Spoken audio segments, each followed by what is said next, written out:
Hi, welcome to the Coaching Game. I'm Laurie Lawson, and my guest tonight is Frank Darwicki, aka Facebook Frank.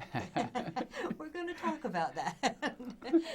I think I did meet him in New Jersey at an IPEC reunion, but I think I've gotten to know him more through his Facebook postings. Yeah. He's a man who shares his journey, and I love it. Let me tell you a little bit about the coaching game. The coaching game is based on points of view, the coaching game. And this game was developed in Israel by two people that I constantly refer to as geniuses. And it is a series of 65 cards. And the cards consist of exquisite photography and captions on the bottom that may or may not go with it, the photography. And the whole point is they want to bring right brain and left brain thinking together. And the results are just amazing. So Mr. Brave over here decided that he's going to draw the cards on air. So we're going to do that. But first, tell me, Frank, how on earth did you, it's just so obvious that Frank should be a coach. So tell me, how did you come to the decision, I'm going to be a coach? Because I know you didn't major in it in college, I'm sure. No. There was no such thing in our day. Yeah. No, there wasn't. I actually came across it quite by accident. It was about 5 or 6 years ago. My wife had requested that I go. We needed a change in our relationship and a change in our marriage. And we went to a local life coach down in Delaware. And it was an amazing experience. I learned so much about how I judged people, my perspective on how I was seeing everything in my life and how I was seeing everything through these little blinders. And I was afraid to get my vision wider with it. And from that point forward, it's kind of like that calling. You just, you can't stay the same anymore. Right. And it seemed like coaching was the perfect conduit to express myself in that way and to help others in the same way. Kind of unlock themselves and see the world through the same eyes but different, wider, more colorful, more accepting of things and less judgmental of each other. And it just kind of grew from there. There was a fascination with that change that I went through. I used to work, that's interesting, because I used to work for Phoenix House. I'm going to clean up the language. Phoenix House is a rehab for addiction. And so you had some street people there. But they had a saying, and it's interesting because it's like what you said. It's like once you realize you're eating poop, I cleaned it up, then you have a choice. You can continue eating poop, or you can stop and change your ways. Yeah. And I agree with you. Coaching is like such an awareness zinger. It's like, it is. What am I going to do with this? I have no choice. I have to do something different now, right? So it's kind of like once you are there and you get a glimpse of what life can be like outside your status quo that you've lived in, you don't want to go back. Yeah, on bad days, it's like, oh, I want to go back, but I can't. You really can't. Can't. You've crossed some imaginary bridge or something. Yeah. And so what changes did you make as a result of coaching then? Well, the first change was with my wife, my relationship with my wife. It caused me to really reflect about how I was showing up. The things I was resisting in my life, the things I was scared of that were kind of in the back of my mind, and automatically coming out in my life.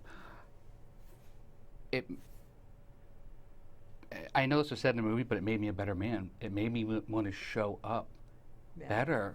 Yeah. The way it was kind of like to let that real me out, and that protected me was just slowly going to waste away. I didn't want to be that anymore.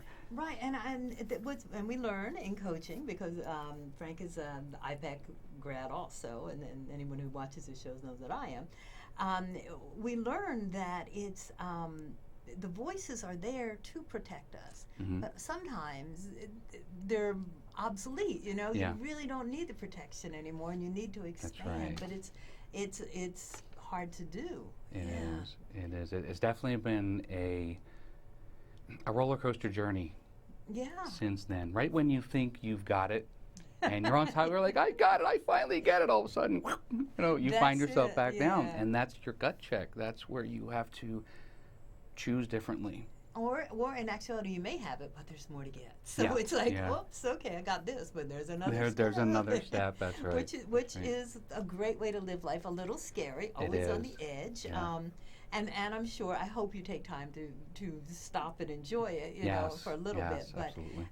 that's kind of the challenge. And then you look around at people who aren't doing that, and you go, oh, they could be so much bigger and better. And It's true. let me take It's you there. true. What is your goal in coaching? What do you want to do with the coaching that you have? I know you want to become a better man, and Mhm. I don't think you can help doing that after you've had the training. But what is it that you'd like to see your coaching do for other people? That's a great question. It's something I've thought of a lot. And for me, it's about having people live true to themselves. I hope, my desire is when I coach people and interact with people, that they tend to be less scared to be themselves.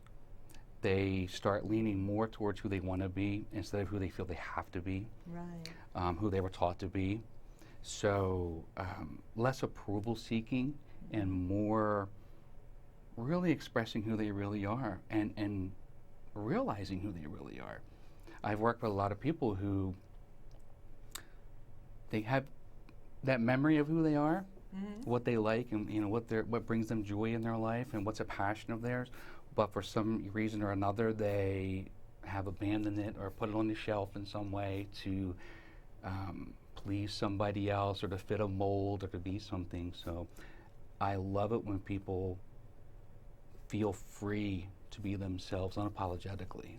Wow. So my coaching is that hope for them to have that different perspective about themselves and their world. And that is so interesting because the New Yorker did an article in their magazine about retirement coaching, and they asked me, "Do you do that?" And I went, "Yeah, sure." I say yes to everything, but it's like, and suddenly I became a retirement coach, because if the New Yorker says you did it, then you do it, you're a retirement coach. And it was like I was trying to think, how do you get people to go back to where, to who they really are, to their core. Yeah. And one of the things that I was doing with retirement coaching was saying, well, as a kid, what really made you zing? What was the fun thing? And it's like, okay, maybe you can't ride a three-wheeler right now, but what could you do? Could you take an exercise class, or could you teach an exercise or something like that? But it's so hard to get down to that core. Because we've covered it up with what we have to do, So what many our bills tell us layers. we must do. Yeah. What made you decide, or is this your natural way? What made you decide to share your journey? Because I'll look at Facebook and Frank will go, "You know what I discovered today?" It's an amazing thing. And I'm going, that's so brave to, it's like admitting, one, I don't know what I was doing before I realized this. And so what made you decide, I'm sharing this? What the heck? Well, years ago I wasn't like that. Really? Yeah, I was very kind of reserved. That image had to be there. I was raised, blue-collar family, construction worker, and there just wasn't a lot of openness and things like that. But there was something inside me that craved that.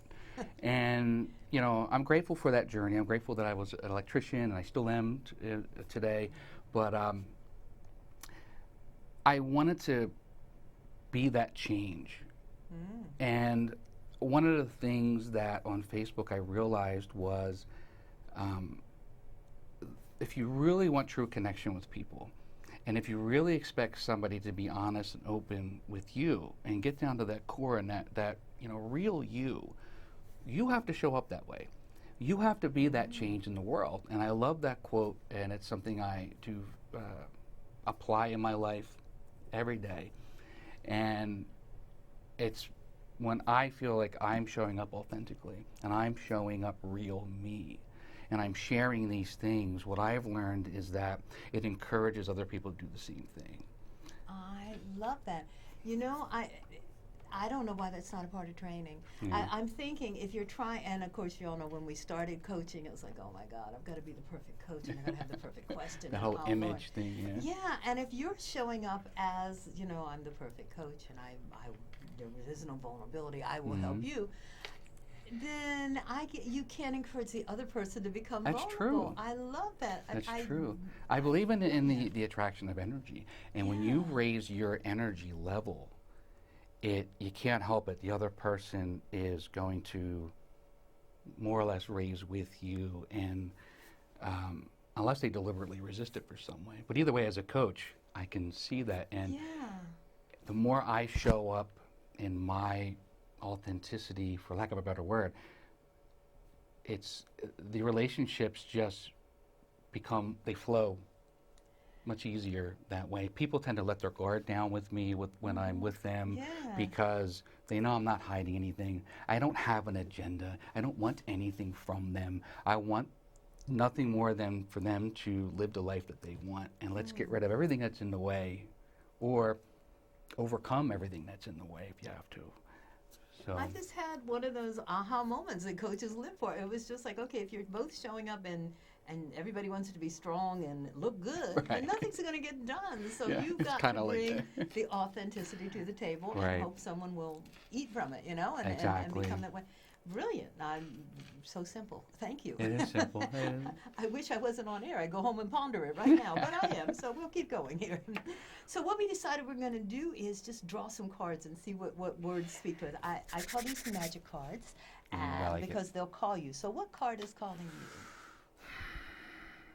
This is the only one that's got some writing standing out. So this is like, pick me, pick me. It's calling you, and what do we got? Neglect. Neglect. You see a man whose feet are neglected for sure, and some sandals that have been neglected. Neglect. What does that say to you? What just really came to me in a big way was neglecting your self-worth. Neglecting, not even so much on a physical aspect, which we do a lot, but like we talked about earlier about not being your true self, not letting that part out. In a way, you're kind of neglecting that part of yourself. You're putting it off to the side. I don't want anybody to see this true me because I might not be liked, I might not be accepted, I might not get what I think I need out of this life. And that's a form, in my opinion, that's a form of neglect. I agree. So what would it be like if you lived your life, instead of neglecting your true self, cherishing, loving your true self, letting that true self out, giving it some daylight, giving it some air, the things that it needs to live and breathe. It's so crazy because we create this image and then we want people to like this image. Yeah. But the relationship isn't real because we're it's not a false real. Image. Exactly. And to me, it's funny now, a whole different aspect of neglect for me is that I have a tendency to put everybody else first. It's like, and I'll give you what you need and then give me what I need, And at times I'm furious and I don't know why I'm furious, and it's because I'm not taking care of myself. Exactly. And it's like I have no energy left and I've given you everything I have. Yeah. So I think also neglecting the core, but also neglecting yourself just in a daily routine. Sure. Whatever you have to do you have a ritual that re-energizes you? Do you have a morning thing or a night thing? Or I do. It's actually quite simple. I work about an hour away from where I live. Okay. So I'm in my car every morning driving to work. I watch a beautiful sunrise off to the east when I go there on the highway. It's a nice flat highway I travel on. And my rituals every morning on the way to work is being thankful. And that's a ritual. Okay. I've never been really religious, but I do believe in God. I do believe in angels. I do believe in everything around us and the energy and however we want to explain it. But I just express that thanks to whoever's with me. Thank you. God, if you can listen and hear, and thank you. All the angels, if you're here and you can hear me, I just want to tell you how grateful I am. This is such a beautiful life. It's such a beautiful ride to my great job right now, and I'm loving my journey through coaching. Thank you. I've got beautiful kids. They're not even kids anymore now, but they're adults. But and a wife that loves me, and a nice home, and all these things. It's my morning ritual. I just say thank you, thank you, thank you. So you take a gratitude ride. I do. And I also invite whatever it is. I also say whatever it is on my journey. I trust that whatever's on my journey was put there for a reason, and I also asked for the strength to recognize these things. And I also tell them, I tell them all the time, like, do me a big favor. make it obvious, will you please? Really? I don't take hints, so like make it really obvious so I go, oh, okay, that I can't deny. That's interesting. I have a rule. And it gets if the delivered. universe speaks to you 3 times, you have to listen. Yeah. It's like, okay, you missed it the first 2, but the 3rd time you keep no excuses. You Yeah. have to listen. I love that. Oh, let's do that. I want to do one now. We're having fun. Now we're having fun. I love that. All right, I'm going to go with this one. Self-pity. Oh, no. Ooh. I don't like this one. Well, that means it must really apply to me then. Okay, self-pity. Self-pity. Oh, gosh. I don't allow for a lot of self-pity. And when I do, it's like, okay, get this over with. You know, it's like, you're going to feel sorry for yourself. Let's get it over with and get it out there and move along. I think I know that instinctively this is not going to get you anywhere. But so I'm not sure of the value. But I think it's just that, okay, go ahead and wallow, have your wallow done, and then realize that you have to move on. Yeah. I hope that's how I'm using it. I'm trying to think if that's an honest answer, but I think it is. Yeah. What do you come up with? I find it as the advantage of that level 1 energy, the advantage of that being able to kind of Level pull 1 is yourself away. victimization? Yeah, it's like a victim energy when you feel that apathy and lethargy, but there's an advantage to that. You get to disconnect a little bit and kind of give yourself some time to, recalculate yourself, get yourself back on path again. Sometimes you need to unplug a little bit, and to me, self-pity, that's kind of the impression I got. Like, don't wallow in it, like you said, too long, but go for it, take your and then time go. out if you need to, and go ahead and feel sorry. Allow yourself to feel your emotions, and then consciously choose where you want to go from that point on. Yeah.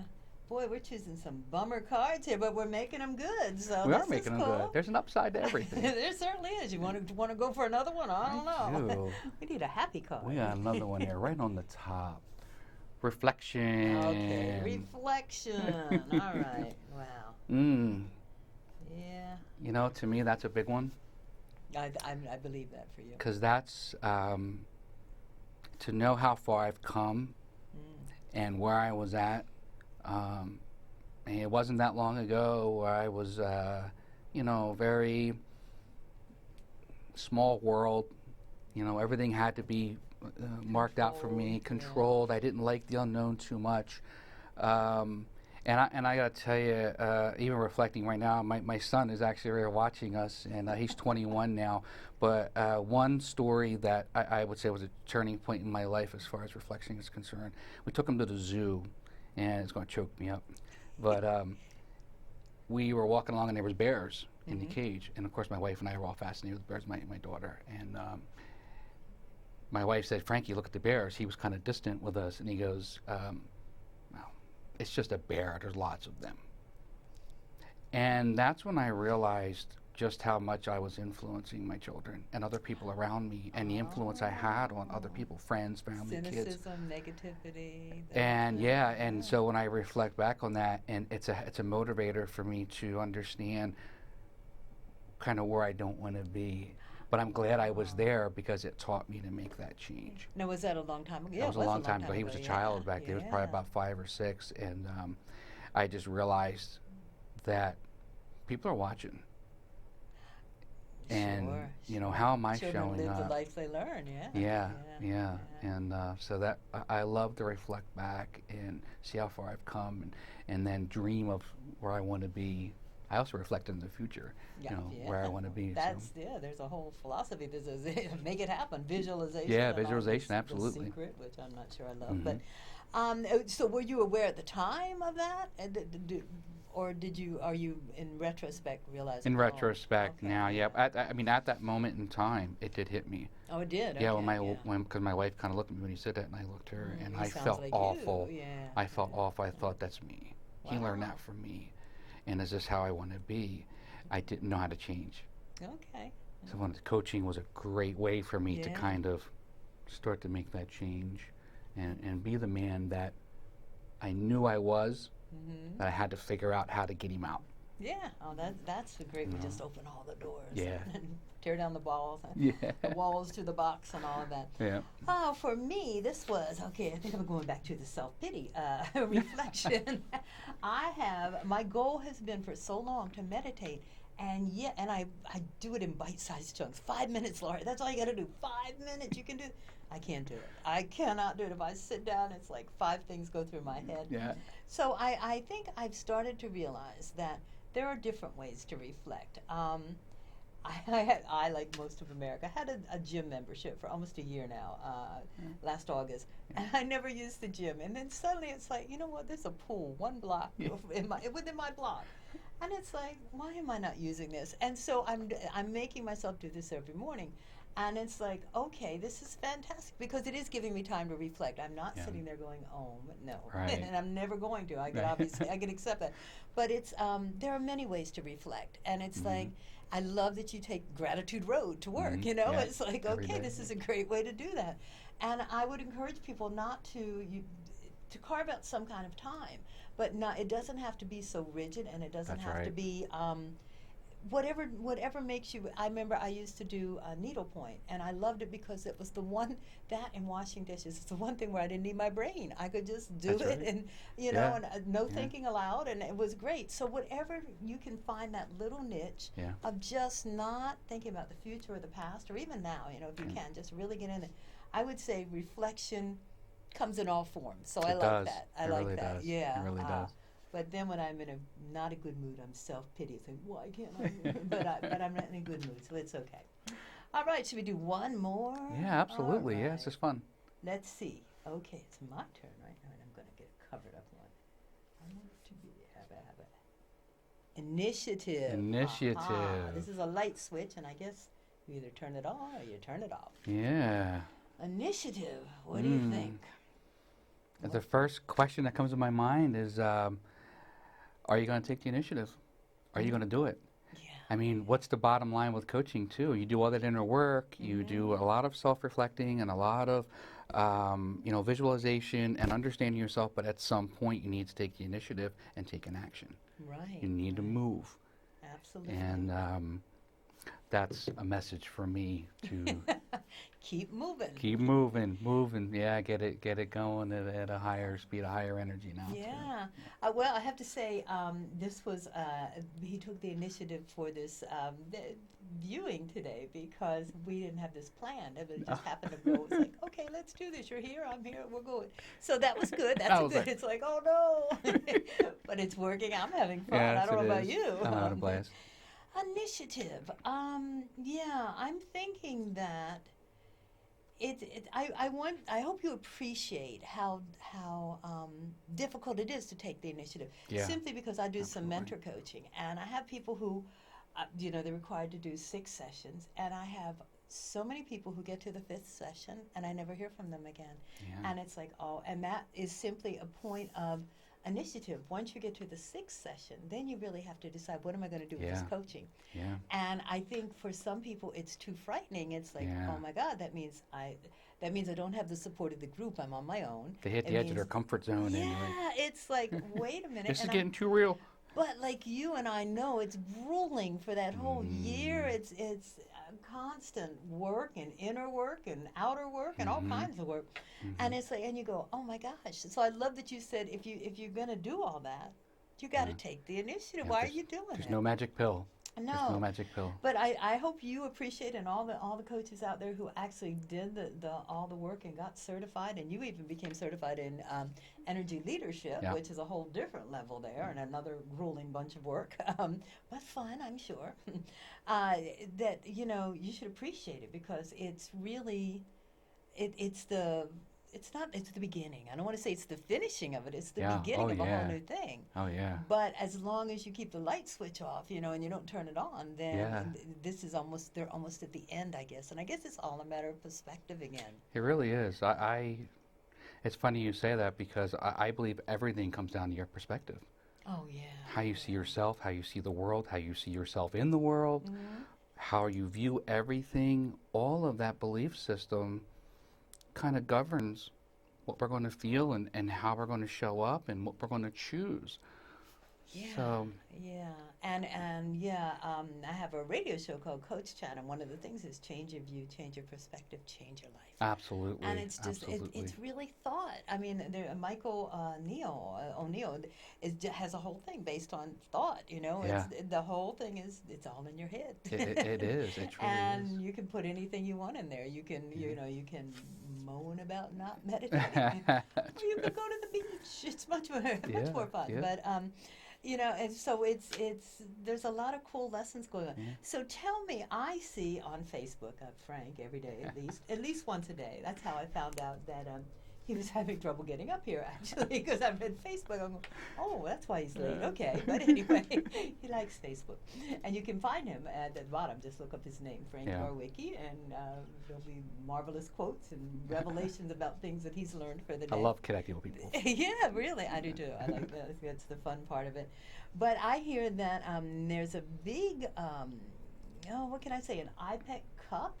Yeah. There's a challenge going on, and Frank has made it through how many rounds now? 3 or 4? I've made it through 3. I'm in the 4th round In the now, if I fourth remember correctly. Yeah. round. Yeah. So it's down from 300 to 16. I think there's 16 of us left. Yeah, it started right around like 250, 300, somewhere in that area. Tell me a people. little bit about that. When will the final result be posted? Do you know? I don't know. Oh, okay. I don't know. A lot of it's kind of left us in suspense a little bit. We got a couple more rounds to go. What I can gather, what they're telling us, but it just started off in fun. Somebody on Facebook had asked who's the best coach, so naturally a lot of us were like, Me. who's the or there's no such thing as best. There was a lot of different perspectives that Right, came in, right. and it was wonderful to see everybody, and. Of course, some of us were shouting right out, oh, we believe this guy or that guy. Bruce Snyder, who is the founder of IPEC, genius behind yes, IPEC, the yeah. Institute for Professional Excellence in Coaching, he decided a contest would be fun. And he and Rachel Dressler decided to go ahead and go with this. The funny thing was I wasn't even going to join. But another gentleman, I'll name drop, James Stiff, if you're watching this, kind of nudged me Yeah. and said, "Hey Frank, why aren't you going to get into this?" And I was like, I better show up the way I want to show up, match that energy. I'm like, you know what? I'll go for it. How can I coach people about going for things that might be scary or uncomfortable if I don't do it myself? So I'm going to go for it. Authenticity. And every round, I would make it. And I just sat in amazement that I did it. And that is initiative. He took the initiative to be in there. That's so fantastic. Yeah. So now comes actual recorded coaching sessions and things like that. So I'm like, The final round. Ooh. You have to tune in to Facebook, and you will find out more than you ever really thought you ever needed to know about Frank, because he's very honest, and that's what drew me to this whole interview. So I'm so glad that you took the time. We have like me 20 too. seconds.